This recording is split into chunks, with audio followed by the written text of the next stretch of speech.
Muy buenas tardes con cada uno de ustedes. Los saluda Sarita Saavedra Grandes y les damos la cordial bienvenida desde la Oficina de Telesalud y Capacitación del Hospital 22 Tarapoto. Estamos encantados de tenerlos aquí listos para aprender sobre la epidemiología de diabetes mellitus. De hecho, será un evento valioso para cada uno de nosotros y un placer pues contar nuevamente con la presencia del médico internista Manuel Jesús Montellano Segas. Gracias, doctor, por estar con nosotros. Desde ya le agradecemos, siempre está él con nosotros participando, somos conocedora de su compromiso con el desarrollo personal y profesional de nuestra institución. Asimismo, debo recordarles que al finalizar la ponencia, ustedes pueden hacer sus preguntas a través del chat del Zoom y o en todo caso también pueden solicitar la activación del micrófono levantando la manito, la reacción de levantar la mano para que nosotros podamos darles el acceso al uso del micrófono. Bien, sin más preámbulos, vamos a comenzar pues con nuestra ponencia y doctor Manuel Montellanos, es un honor para nosotros contar con su participación. Es muy frecuente que usted esté en esta sala brindando siempre sus conocimientos y es de verdad una alegría contar con usted. Bien, le escuchamos. Eh, Buenas tardes, ya. Agradecer por la invitación nuevamente, siempre gustoso de colaborar y participar en estas actividades, ¿no? El día de hoy vamos a hablar sobre un tema muy importante, interesante, ¿no? Sobre diabetes mellitus en la parte que vendría a ser epidemiología, ¿no? No es muy extensa la exposición, es algo puntual, espero poder trasladar, ¿no? Y dar a conocer un poco sobre ella desde los últimos años. Eh, Empezamos, ¿no? Esta es nuestra institución, vista de afuera. La epidemiología. Cuando hablamos de epidemiología entendemos principalmente como qué, como dice ahí, ¿no? En la lectura, estudio de la distribución y los determinantes de estados o eventos relacionados con la salud y la explicación de esos estudios al control de enfermedades. Es importante saber la epidemiología de todas las patologías en general, ya que así no sabemos el comportamiento de ella y lógicamente tener un mejor control, ¿no? Que es lo que se buscaría. Siempre empezar con definición, ¿no? Y respecto a ello entendemos que la diabetes mellitus es una enfermedad metabólica crónica caracterizada por la glucosa en sangre elevada, llamada hiperglicemia, que se asocia habitualmente por una deficiencia absoluta o relativa de la producción y o de la acción de la insulina. Suele, de manera importante, principalmente suelen haber tres tipos, no son las únicas, ¿no? Tipo 1, tipo 2 y gestacional, las más frecuentes, las más habituales, siendo la tipo 2 la más común, que representa aproximadamente a nivel mundial entre el 85 y 90%. Se relaciona con factores de riesgo modificables, que es algo importante, ¿no? Entender esto como por ejemplo, la obesidad, sobrepeso, la inactividad física y las dietas con alto contenido calórico y bajo valor nutricional. Esto es una referencia realizada por la OPS, ¿no? La Organización Panamericana de la Salud. Siguiente, ya. Mencionar algo, ¿no? En el 2016 ya lo hablaba la Organización Mundial de Salud, que este cuadro se ha cuadriplicado en las últimas 3 décadas, siendo en ese momento aproximadamente la novena causa de mortalidad, ¿no? Uno de cada 11 adultos tiene diabetes mellitus, ¿no? El 90% de ellos son diabetes tipo 2. Asia lamentablemente está emergiendo rápidamente como parte de estos nuevos pacientes. Ellos tenían una población un poco con menos cantidad por su tipo de dieta, ¿no? Lamentablemente la occidentalización ya está entrando, es el clásico ejemplo que se ve en la imagen, ¿no? El tipo de comida, chatarra. Y tanto la China como la India son dos principales epicentros que lamentablemente se está viendo un mayor positividad al diagnóstico de diabetes, ¿no? La prevalencia mundial, como se está mencionando, está aumentando dramáticamente. En 1980 eran aproximadamente 108 millones.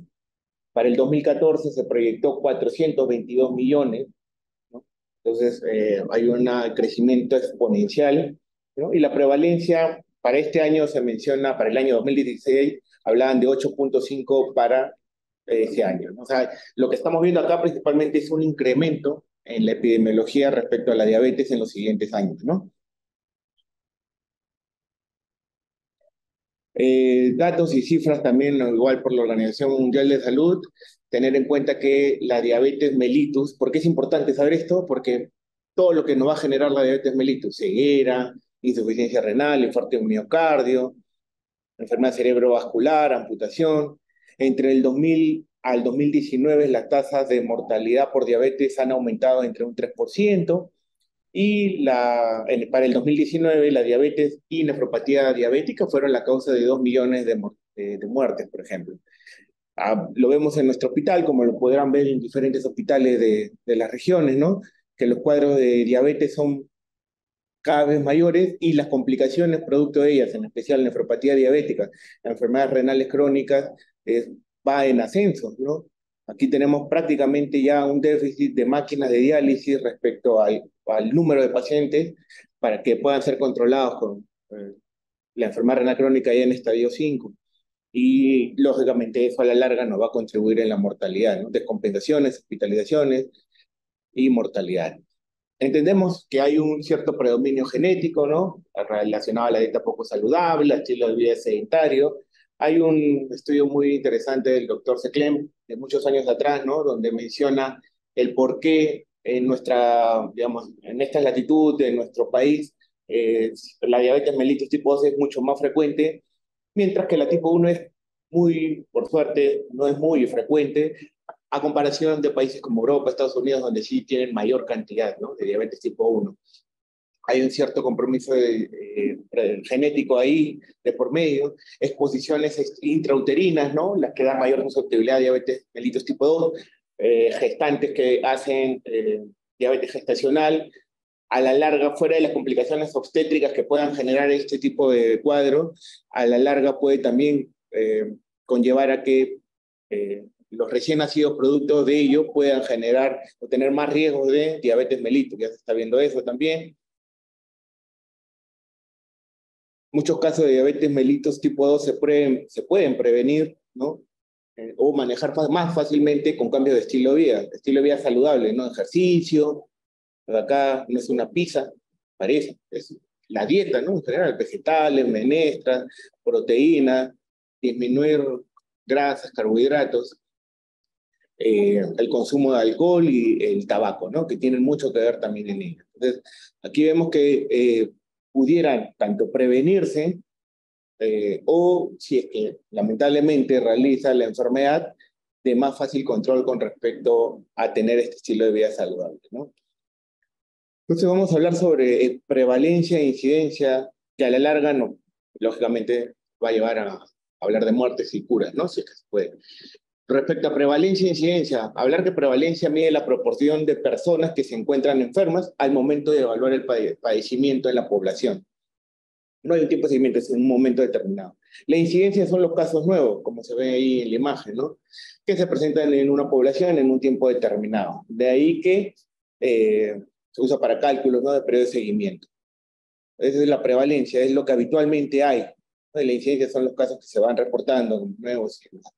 Entendamos, por tanto, que la prevalencia en general en países desarrollados suele ser mayor, en países está aumentando de manera proporcional en países en vía de desarrollo, aumento en la tendencia en los siguientes años, menciona, como estamos viendo en la diapositiva anterior, ¿no?, de la Organización Mundial de la Salud del 2016, donde ya hablaba de un incremento en general. Y lo interesante es que las poblaciones urbanas suelen tener mayor tasa de prevalencia que la del sector rural. ¿A raíz de qué? De que, por ejemplo, acá se camina más, se come más saludable, ¿no?, a comparación de probablemente en estos lugares donde el estilo de vida mismo sea más sedentario, la comida sea más, entre comillas, chatarra, ¿no?, y genera, lógicamente, mayor riesgo. ¿Y por qué en países en vía de desarrollo? Porque otra vez, ¿no?, el tipo de alimentación lamentablemente no es adecuada. Nuestro comida típica, o en general la comida clásica a nivel nacional, aquí en Perú, por ejemplo, es en base a carbohidratos: arroz, papa, fideos, ¿no?, menestras, carne, pollo principalmente, y rara vez vegetales. O sea, no es como que no tenemos mucha cultura desde ese punto de vista de dieta, ¿no? A comparación de otros países que sí, el predominio de su dieta es vegetales y carnes, ¿no? Nosotros como país en vías de desarrollo tenemos mucho de ese tipo de problemas, ¿no? A la par, se ha visto que hay un aumento paralelo de la diabetes con respecto a la obesidad, ¿no? Hay un aumento de la incidencia. ¿Y eso tiene que ver? Pues sí, ¿no? Tiene mucho que ver. Y algo curioso, ¿no? Hay una disminución de incidencia de diabetes mellitus 2 a inicio de los 90 en Cuba. Y no es porque el sistema de salud sea, entre comillas, de los mejores y demás, sino que hubo por todo este problema que tuvieron, una disminución de peso de toda la población, por toda la crisis económica, lógicamente, y se vio justamente ello. Eso llama la atención. Y otra vez, la obesidad abdominal, ¿no? Tener en cuenta ella, la circunferencia abdominal, la relación cintura-cadera, que tiene mucho que ver como para la diabetes, síndrome metabólico y dislipidemia. Entonces, hoy en día se habla, por ejemplo, de lo que es la diabesidad, ¿no? Esta diabetes con obesidad, que va de por sí incrementar más el riesgo de la resistencia a la insulina y demás. Este es un cuadro clásico, ¿no? De un pintor antioquiano, que es Botero, ¿no? Que bueno, suele presentar ese tipo de cuadros, la familia. Prevalencia de obesidad, otra vez, ¿no?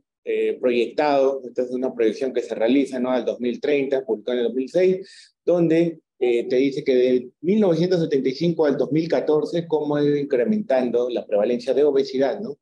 3.2 en varones, 6.4 a 14.9 en mujeres, ¿no? Para el 2025 proyectan un 18% promedio en varones y un 21% para mujeres, ya estamos para el próximo año. Y para el 2030, asociado a la séptima causa de mortalidad. Entonces, a nivel mundial se sacan estadísticas, ¿no? Presentaciones, por ejemplo, la diabetes, 422 millones, 3.7 millones de muertes provocadas por la diabetes, 1.5 millones, lógicamente, también hay metidas, corresponde a 1 de cada 11 personas, en Estados Unidos igual, 1 de cada 10 personas, y acá hay algo interesante, 1 de cada 5 personas no sabe que tiene diabetes. Y justamente lo importante es la prevención y sería interesante los tamizajes a nivel general para poder agarrar, coger este tipo de paciente que recién está empezando y que lógicamente con una orientación adecuada, tratamiento adecuado, podamos tenerlo bien controlado y evitar las complicaciones, ¿no? En América, por ejemplo, te dice que 30-40% de las personas con diabetes se encuentran sin diagnosticar, ¿no? En especial en países en vía de desarrollo, donde el acceso a la salud es un poco más complicado y termina siendo hasta la cuarta causa de muerte. ¿Cómo ha ido en general la evolución del número de mortalidad, ¿no? De diabetes a nivel mundial? Entendemos que por 2020, por todo esto del COVID, hubo un problema con los registros, ¿no? Pero se ve claramente el incremento de ella, ¿no? Entonces vemos que a nivel mundial, a nivel latinoamericano y a nivel, ya lo vamos a ver, nacional, hay un incremento, ¿no? Este es un estudio de Carrillo y Bernabé en el 2019, hace un par de añitos, ¿no? Es una revisión de los estudios de diabetes realizados a nivel nacional, ¿no? Tener en cuenta que San Martín es una de los departamentos donde se ha hecho algunos estudios relacionados a diabetes, a su población, ¿no? En especial el doctor Seclén, ¿no? Que justamente es acá donde tiene sus estudios. Aquí vamos a verlo mejor en un cuadro un poquito más detallado. Una consulta, ¿podrá salir acá? Subirlo, tal vez, no sé. Salga ese que está compartiendo la pantalla, ese letrero se puede sacar. Por ejemplo, acá Seclén ese estudio de Seclén es de 1996 y él encuentra una prevalencia de por sí alta, igual es, ya, excelente, una prevalencia alta en Piura, ¿no? A nivel nacional, a nivel de Lima de 7.6%, en Tarapoto 7.6%, a nivel de Lima 6.7%, ¿no? Y es más, acá, si se dan cuenta, de nuestra zona hablo, agarra Lamas y Cuñumbuque, ¿no? 1.3 y 3.7%, ¿no? Después, durante los años, han estado viendo estudios, ¿no? 2003, 2006, 2010, 2012, 2014. Este estudio, como menciona, del 2019 y agrupa, y dense cuenta la prevalencia, cómo ha ido aumentando, ¿no? 4.4%, la prevalencia en el 2006 hablaba un poquito menos, 3.9, en el 2010 habla ya de 7%, en el 2016-17 está hablando del 11%, ¿no? Se ve un incremento. Un punto también interesante a tomar en cuenta es que a nivel urbano suele ser mayor la prevalencia que a nivel rural, donde suele ser algo menor, ¿no? Entender el norte como un foco de mayor prevalencia de diabetes, ¿no? Tumbes, Chiclayo, Piura, tienen gran cantidad de pacientes diabéticos, 10.3%, en los estudios diversos que se cuentan, ¿no? Que ha ido aumentando. Entonces vemos que a nivel nacional en Perú hay este incremento también, la prevalencia a nivel nacional, ¿no? No son estudios que agarren toda la población, pero al menos estos estudios te hacen ver que ya hay este incremento, siendo más frecuente en la población rural. Este estudio del Migran es interesante, ¿no? Habla que la población rural para este estudio es de 0,8%, pero en migrantes que de la región rural o urbana, los que, digamos, migraron, pues, ¿no? Se encuentra que ellos también tienen un incremento, ¿no? Y los que viven en área urbana de 6.3%. En este estudio, por ejemplo, de Seclen, creo que viene después, un cuadrito, como les menciono, ¿no? Del 99, que agarra sobre el evento de obesidad, diabetes, hipertensión e hipercolesterolemia, ¿no? Lo curioso aquí dentro de este cuadro, aquí vamos a ver en San Martín, ¿no? La incidencia mayor en mujeres, ¿no? 65, 35, 76 mujeres, estas poblaciones que figuran acá, es que no encuentra obesidad en un, digamos, en el barrio de Huayco no encuentra obesidad, en Puñumpuque tampoco.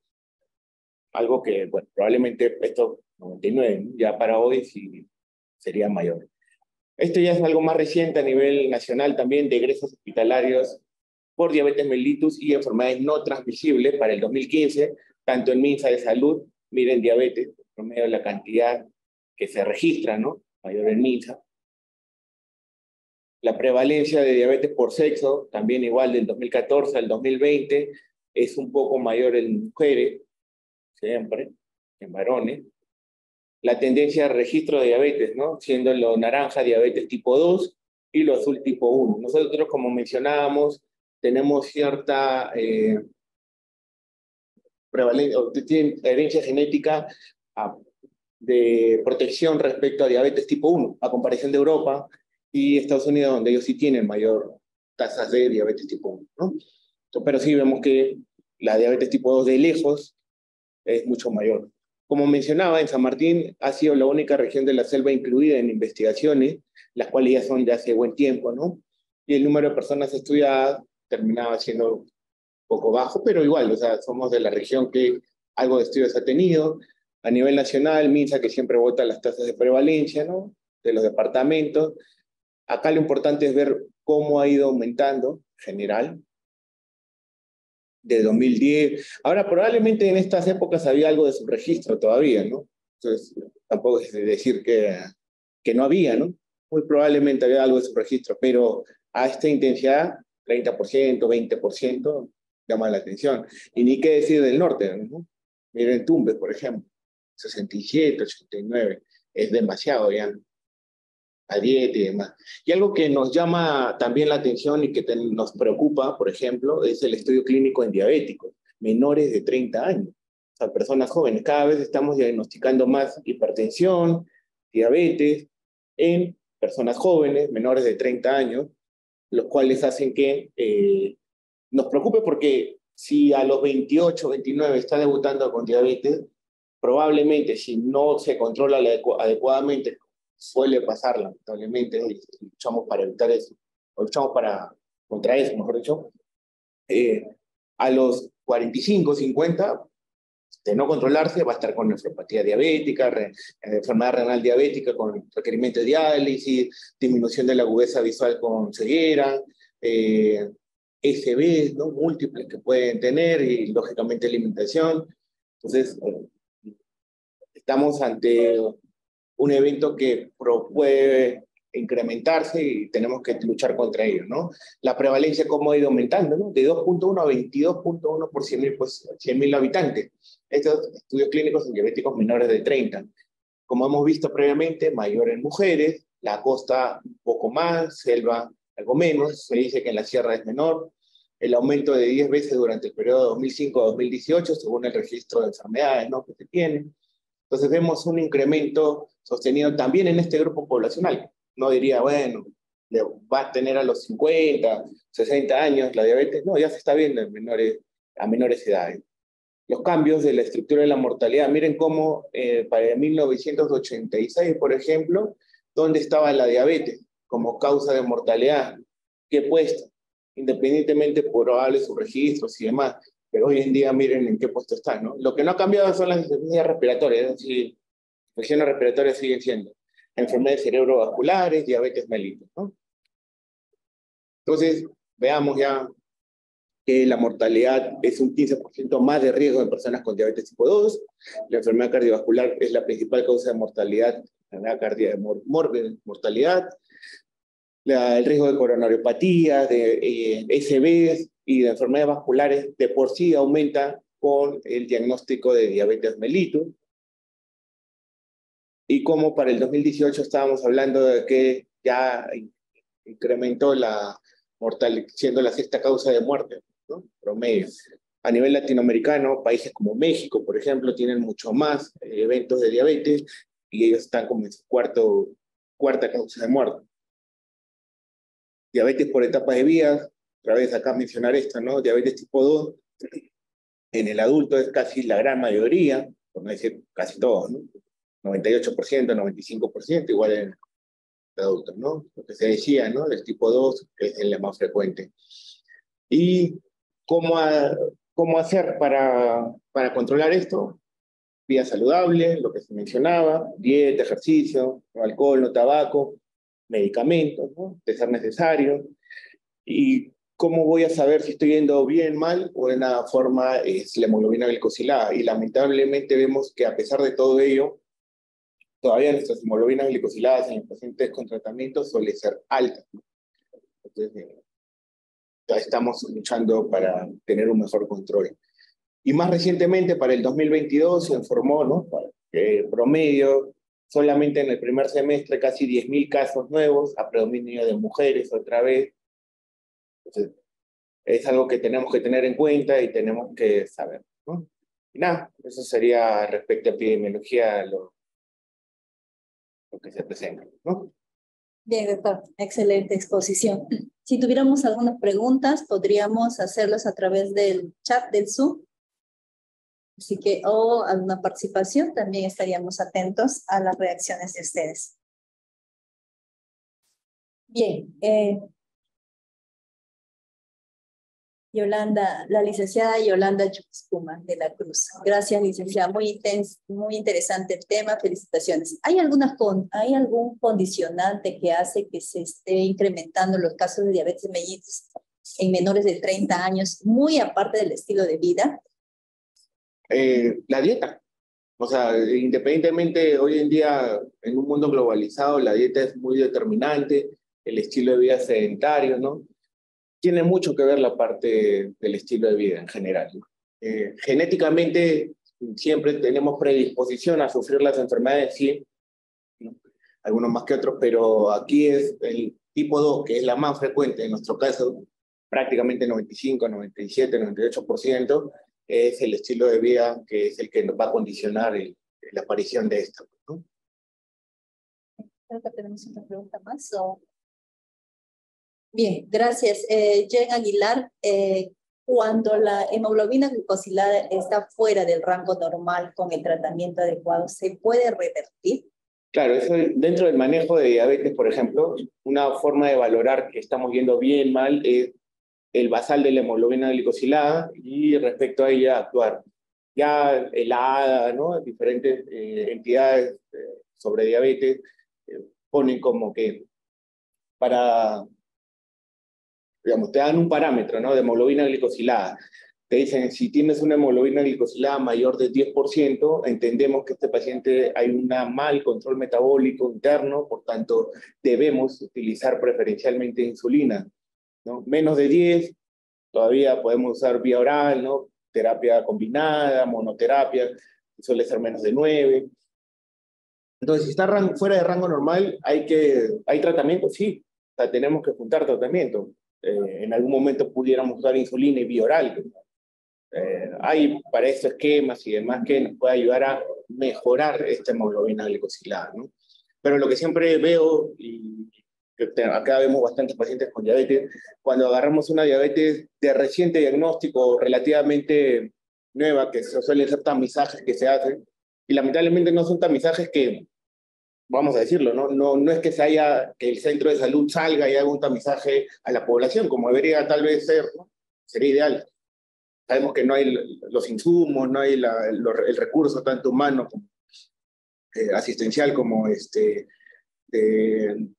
de insumos para poder realizarlo, pero muchos vienen simplemente porque se hizo un tamizaje, no sé, en el mercado, porque estaban haciendo ahí, ¿no? Y salió alguna campaña y salió elevado y le dijeron anda al hospital, ¿no?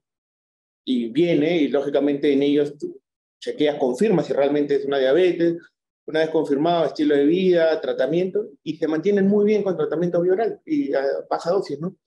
Pero probablemente, y cuando uno le pregunta a ellos si sufren de algo, cómo estaban, si han tenido alguna molestia, alguna sintomatología, tranquilo, nada, dolor de cabeza, molestia, pero nada que llame la atención, ¿no? Y tal vez este paciente ya diabético no va a venir al hospital o periferia no lo va a poder, no lo va a tener, claro, evitar, porque como no tiene síntomas no va, pues, ¿no?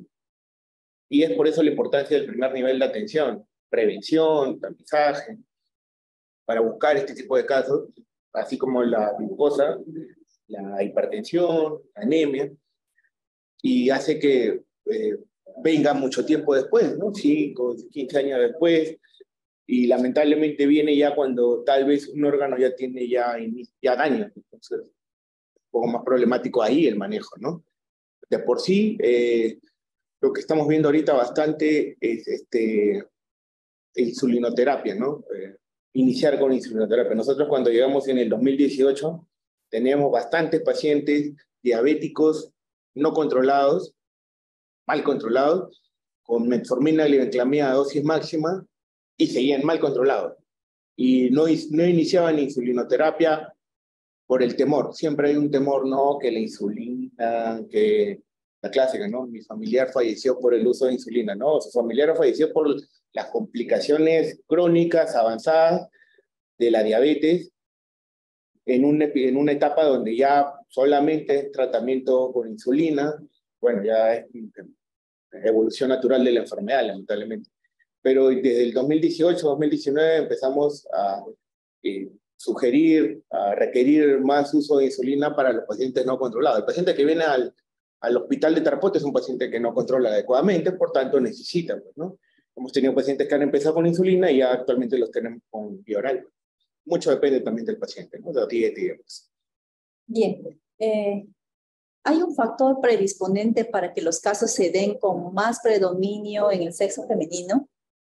Sí, ahora, suele ser un poco más a nivel femenino. No es que sea como 70-30%, 80-20, 56, ¿no?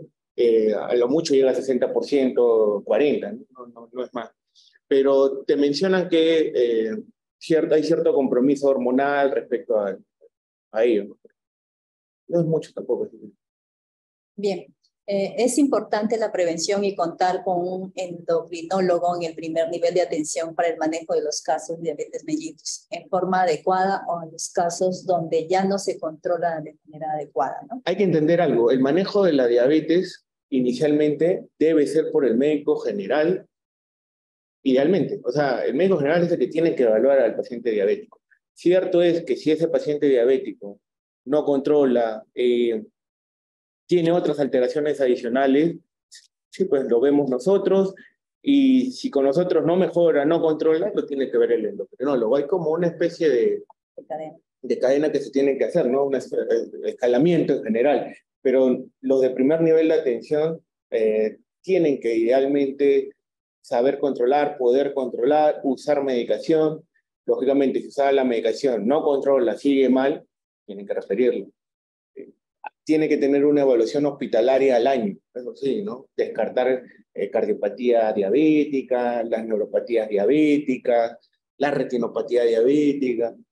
O sea, cada año idealmente el paciente tiene que pasar por esas especialidades para ver que no hay alguna alteración. Sabemos que los pacientes diabéticos de larga data pueden ya hacer cardiopatía diabética, una disfunción diastólica, que el paciente no va a tener síntomas, por ahí que te dice que se cansa un poco más, pero casi nada de síntomas, y ya una evaluación con cardiólogo, un ecocardio, nos pudiera apoyar en ese sentido, coronariopatías igual, ¿no? Eh, Problemas renales que pueden ir apareciendo, ¿no? Proteinuria. Entonces, el manejo cierto es integrado, pero que hay un endocrinólogo de primer nivel, te diría que en un escenario ideal sería, ¿no? Pero o sea, el manejo tendría que venir de los mismos médicos de atención primaria. Yo entiendo que nos falta personal de salud en general, ¿no? Que se dediquen, en otros lugares hay como que en primer nivel de atención hay un grupo de médicos destinados solamente a enfermedades crónicas no transmisibles, ¿no? Hipertensión, diabetes, que es el gran número de pacientes, ¿no? Y lógicamente ya después, si es que no se controlan, son derivados al hospital. Aquí lamentablemente hay un problema en ese sentido de primer nivel con el hospital, ¿no? Donde falta de recursos, se entiende, tiene que venir al hospital nada más, ¿no? Entonces, yo considero que sí debería manejarse desde el primer nivel, tener capacitaciones, charlas, ¿no? De cómo realizarse y poder contar con el personal adecuado. Bien, doctor, gracias por las recomendaciones que también brinda. Gracias, licenciada Yolanda, gracias por su apreciación. Excelente tema, doctor, felicitaciones están brindando por el chat.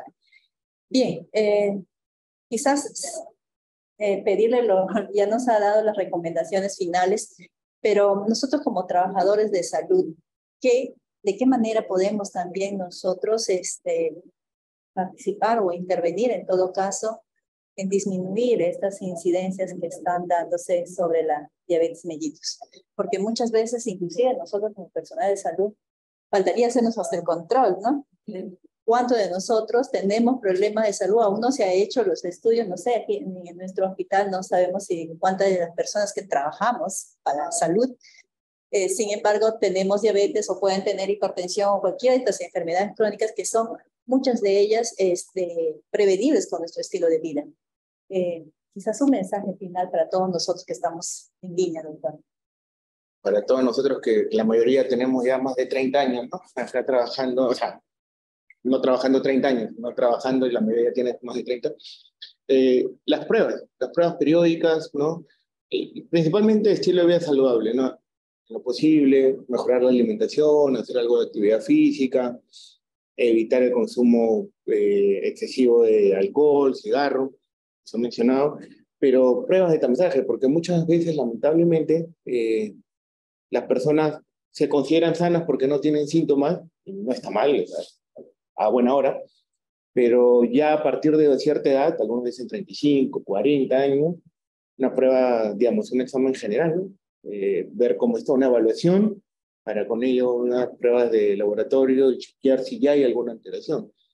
Yo siempre le digo a los pacientes, yo siempre les recomiendo, ¿no? A partir de los 40 años, una glucosa, una hemoglobina, ¿no? Anual, no te digo que te haga mensual ni trimestral, de manera anual, control de ello, para ver en el tiempo que el 2023 esté normal, que el 2024 esté normal, que el 2025 esté normal, pero en el 2026 de repente ves que ya subió, ya aumentó, y digamos le prestas atención, y si tú agarras un problema desde el inicio, tenlo por seguro que es de muy fácil o más fácil el manejo, la resolución del problema, ¿no? O si es que ya lo vas a sufrir como tal, el tratamiento va a ser mucho mejor, ¿no?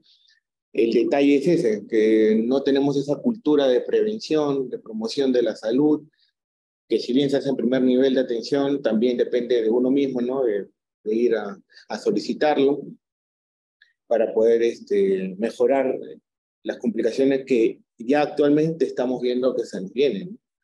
Ya pacientes de 50 años hospitalizados por una enfermedad cerebrovascular, ¿no? Diabéticos de fondo, por infartos, diabéticos de fondo, la mayoría suelen tener asociado diabetes, hipertensión, y temprana edad, o sea, no estamos hablando de 70, 80 años, donde probablemente ya sean pacientes que van a estar en casa, sentados, sin mucha actividad. 50 años, todavía son hasta económicamente activos todavía, ¿no? Entonces, tenemos que tener una cultura, como dices tú bien, en el mismo hospital, los mismos trabajadores, una cultura desde ese punto de vista, ¿no? Y en algún momento hablar con las autoridades encargadas de primer nivel para mejorar, potenciar este tipo de cuadros, ¿no? De manejo. De salud tiene su área de enfermedades crónicas no transmisibles. En algún momento que trabajé en otra región, ellos tenían un médico encargado para ver pacientes diabéticos, hipertensos, ¿no? De manera regular, tanto para su medicación, para sus controles, tener una ficha, todo muy bien elaborado, ¿no? Sería lo ideal, ¿no? Entonces, nada, eso sería para mejorar o para intentar procurar el avance de la enfermedad. Bien, doctor, muchísimas gracias. Gracias a cada uno de ustedes también. Recibimos los elogios que están usted recibiendo en línea y otros participantes. No sé si podríamos contestar una última pregunta, Sí, por la favor. estoy leyendo. Doctor, ¿algún comentario sobre la prediabetes antes de terminar de cerrar con nuestra exposición? Claro, justamente a raíz de que si hacemos tamizajes podemos encontrar estas prediabetes, ¿no? Tanto glucosa alterada en ayunas como intolerancia a la glucosa. Pacientes que en ayunas pueden tener 150, 160, pero después, 2 horas después de la comida, en la prueba de tolerancia a la glucosa está normal, como que al revés, ¿no? En ayunas puede estar bien, 2 horas después, ¿no? Con la carga de glucosa, sí salir alterado. En esos casos es ahí donde buscamos encontrar ese paciente. Sería ideal encontrarlos ahí. Por eso los tamizajes, las pruebas a nivel de primer nivel de atención. Siempre escuchamos, ¿no? Primer nivel de atención debe salir a tamizar a su población, a los que corresponden, pues, ¿no? A su localidad. No tenemos el personal, tanto recurso humano como recurso insumos para poder realizarlo adecuadamente, pero al menos campañas, algo donde ya tú no sales, pero vienen, pues, ¿no? A poder hacer despistajes, ¿no? Como no lamentablemente, pero como sí lo hacen a veces organizaciones externas y que te los mandan, ¿no? O sea, como diciendo, mira, salió alterado, anda a chequearlo, ¿no? Bien, excelente. Rocío Huanca, excelente ponencia, muchas gracias. Gracias a cada uno de ustedes también. Gracias, doctor, por su excelente ponencia. Así que les esperamos también el día de mañana. Tenemos otra exposición a las 12 del día y estaremos compartiendo los links para que ustedes puedan también participar de esta actividad académica del día de mañana. Y recuerden que la exposición ustedes la van a poder volver a encontrar en nuestro canal de YouTube, de nuestro hospital, dentro de las 48 horas. Bien, que tengan ustedes muy buenas tardes. Gobierno Regional de San Martín.